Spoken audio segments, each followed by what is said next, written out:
So I felt like also creating a part two to the video about limerence, false twin flames, and true twin flames.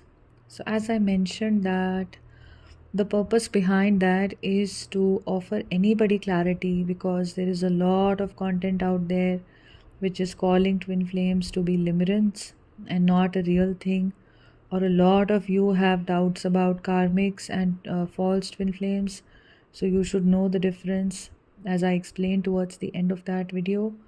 And a lot of you are also confused between false and true twin flames. So if you are not on the twin flame journey and you are experiencing a false twin flame, then that video will help you to kind of get out of that connection and not spend your time, energy, and effort in trying to make something that it is not. So, the part two here today, I want to tell you a few important things related to this concept. The first is that your twin flame and you evolve together.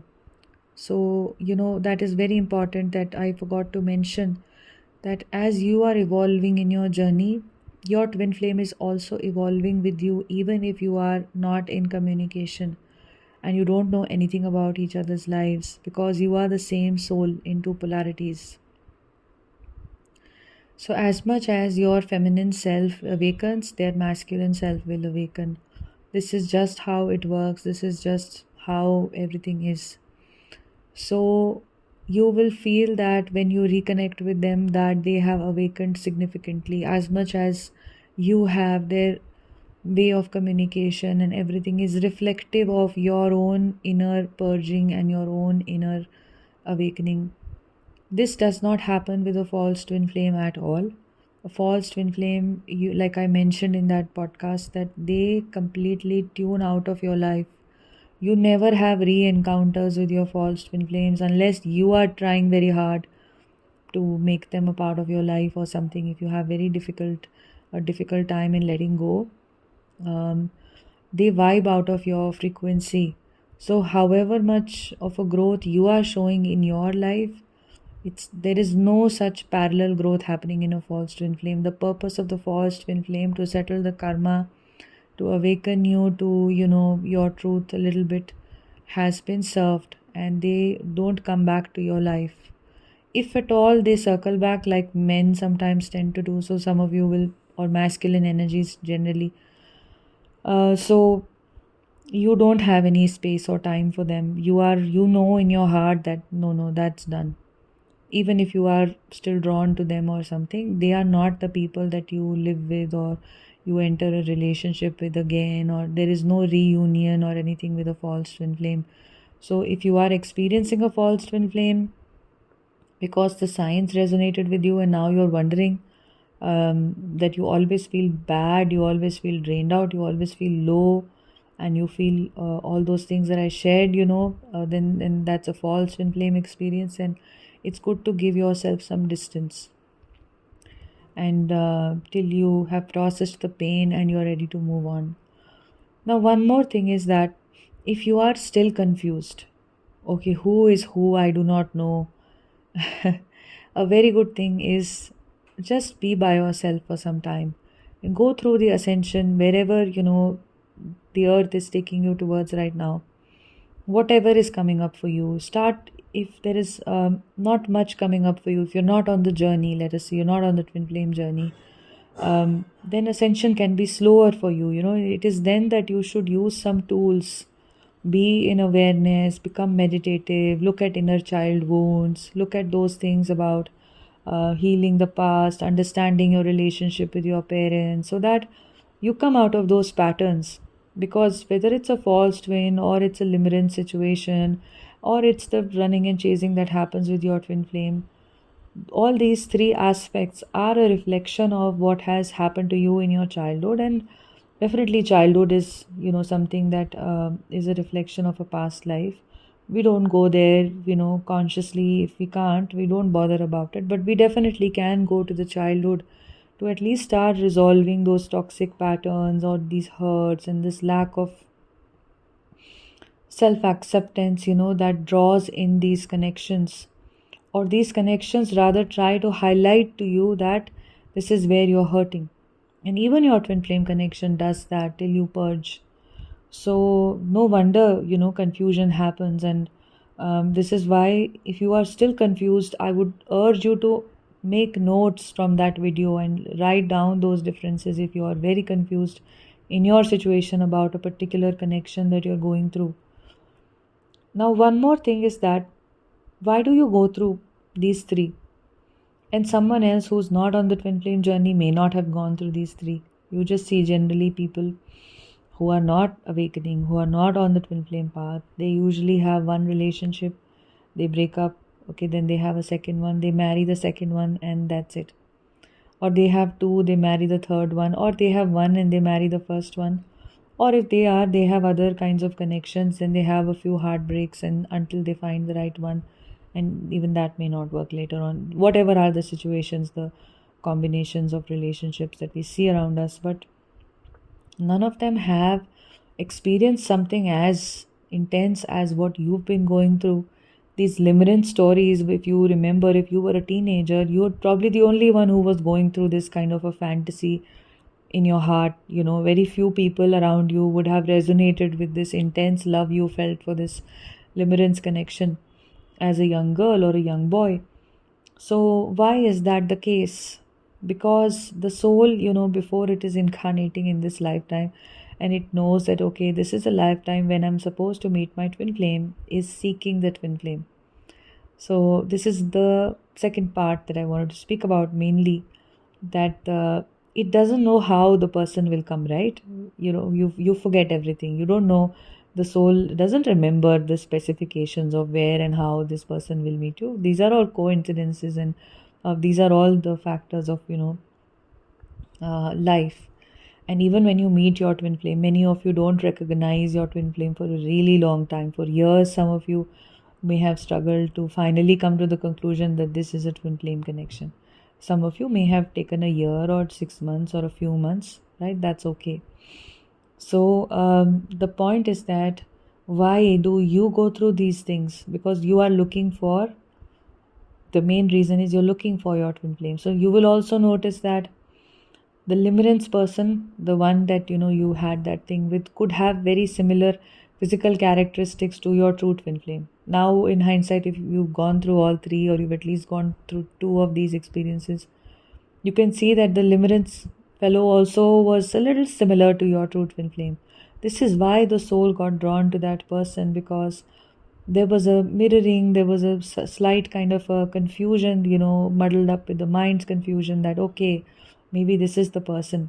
There would be a slight similarity. It could be the physical structure, the height, the year of birth, the age. It can be the face. It can be something else. And similarly with the false twin also. Why did you have the false twin experience and other people don't have it? Others who are not on the journey never have false twin experiences. Simply because, the false twin is also, like I mentioned, gently in that other podcast also, is the purpose is, something very deeper, that you awaken and that at least you start walking on this path of questioning your life and the way life is happening to you. So the false twin will also reflect back to you certain templates, that your twin has. Like, it will carry the template of your twin flame, but in a projected way, in a false way. Like I said, they are not like the true, they're not your carbon copy like your twin is on so many levels. They will be pretending to be like that. Okay. So I've also created a podcast long ago on true versus false twin flames. You can hear that out also if you're very confused about if this is a true twin or a false twin. That will also have some added information there. So now don't be confused here about what is a false template or something. Note that on the surface something looks like your twin flame but is not your twin flame. That is a false twin flame. How would you know that is not my twin flame? With time. Time teaches you all these things. False twin relationships are very toxic, very, very toxic. And limerence is never a relationship. It may be a friendliness at best. It's not even a friendship. You're not even friends with this person. You may know of them, you may be a family friend, you may be a neighbor, you may be a distant relative, whatever it is, but you will just know about them. You will maybe have exchanged a few words with them in your entire life. Very casual, very formal conversations. There is no relationship with that limerence person. They remain a fantasy. For it to be a fantasy, it has to be in the realm of that, situation where there is no real relationship. Only then it remains a fantasy. And when you're purging in your twin flame journey, you can again, like I mentioned, you're purging the limerence connection also. So sometimes you're seeing the true twin flame the way you saw the limerence connection. Suppose with the limerence connection, you place the limerence on a, at a pedestal, the limerence guy. Like maybe you thought, oh, he's too good looking and he's too like this, he's too good for me, he's too wealthy, he's too like whatever, your teenage self thought was missing in her, was present in the person. um, and that somewhere subconsciously is also the way you could be looking at your twin flame. Arey, my twin is too good for me, my twin is like too this and that for me, I'm not worthy, I'm not worth my twin flame. So that could be coming in from that impression as well. Definitely that impression of the limerence connection you've gone through is somewhere impacting the way you're connecting with your twin flame as well. So the point of me sharing this is to always tell you that the way we relate to our twin flames when we are unawakened, we relate from these experiences we've had in the past, and of like hurt and betrayal and low self-worth and stuff like that. And often these experiences are these hardcore experiences, the more intense experiences we've had. So you purge out all of this in your journey, and the way you relate to your twin flame is the way you relate to yourself. It's the purest way of relating to somebody because your twin is you. So when this purification has happened of, your thoughts and your consciousness, it becomes very easy to relate to your twin flame in the true nature of the way in which, the inner masculine and feminine relate to each other. So this is all I wanted to share. The aim behind this is, because some of you definitely ask me, whether in the comments or through mail or in one-on-one sessions, I am confused if this is my twin flame. How do you know if this is my twin flame? What if this is a false twin flame? This person caused me so much pain. These signs are short signs. These are very extensive discussions that, I have uploaded. So if you are going through this confusion, make notes of this, try to see it and give it time. Time will tell you the truth. You can't figure it out. Sometimes even with a true twin flame connection, people can dismiss as toxic. You know, it's very normal. And whenever you are thinking of your false twin, or your karmics, or your exes, your soulmates, the limerence connection, always know that they had a deeper purpose that they have served. So you can always hold gratitude in your heart for them. And of course, the false twin experience, if you've gone through that, that's a very painful experience that has led to that ego death and questioning of who you are. Sometimes, in the bad way in which a false twin flame has treated you, has made you question your self worth, and has made you question, then who am I? Because before I met my false twin, I used to think I'm this and that, and I was so associated to the facade I had created about my identity of being superior to, most people around me. This can be an experience which draws in these connections.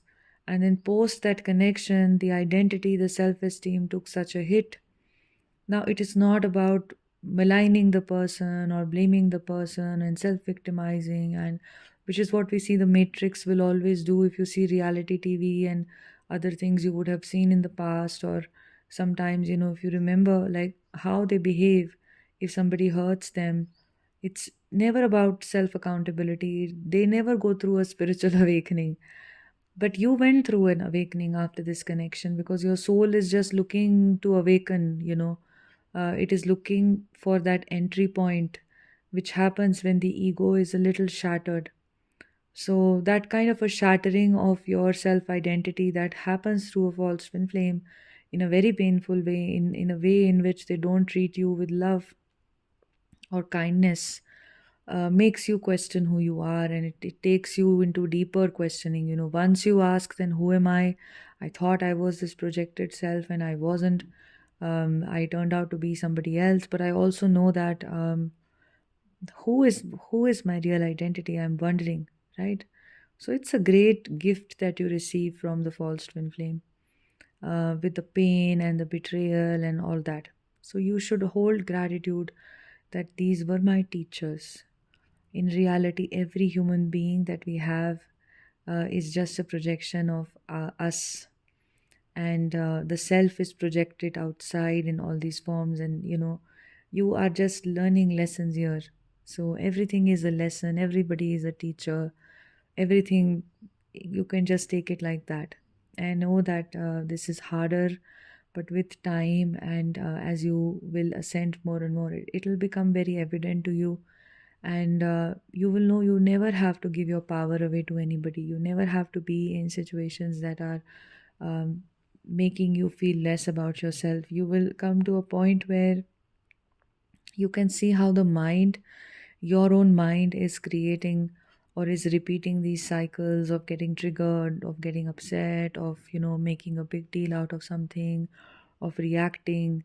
And when you are in conscious awareness, you have an opportunity to not partake in these reactions of the mind. I can see my mind is doing this, my mind is upset, or my mind is feeling like, uh, why did somebody say this to me, or whatever. But if I'm rooted in conscious awareness, I can just let that slide, or I can just, if I have to respond, I can give an appropriate response without any spite. So with these experiences as well, you learn. After a point of time, you will be grateful to these people. For a twin flame, the life of a twin flame is always so divinely guided, and it has, everything has a deeper purpose. Where you're born, actually for every human being it is the case. This is why astrology will tell you that, okay, according to your karma of this life, this is how everything is going to be. But because you're going to be ascending, this is a lifetime where you have chosen to self realize through your journey. Everything is going to be in alignment with that self realization. Even before you meet your twin, this happens. Everything, so many cycles will have ended in your life. So many relationships would have ended before you met your twin. Um, you would have let go of toxic friendships before you met your twin, or some place is always created in your life for your twin flame to come in. Like in your career, you could have seen, maybe you got an internal transfer from one department to the other, or you changed your job, or you changed your city. There is some shift that has happened, for most of you, because it creates that space for this energy to come in. And even your whole childhood, everything is bringing you to this moment of meeting your twin flame and going through this journey together. So there is a deeper purpose for it, and there is no point in me feeling bad about um, you having given your power away to a false twin, or the limerence connection, um, or even your twin flame in the running chasing dynamic, or anybody else in the past. It's just a part of the process, and there is a deeper intelligence at work, which I have spoken of before in other podcasts about divine consciousness and surrender, and I'll continue to speak of it. Okay, sending you love. I hope that this helped you, and yeah, I mean, I hope it brought you some acceptance, some clarity, because this is a common question, and there is so much misinformation about this. So this that I have shared has come in from my own experience. So um, I feel like it will help many people. And If you want to work one on one with me, you can see the sessions that I offer in the link in the description. And then you can email me to book a session at a mutually convenient date and time. Take care. Sending you love. Bye.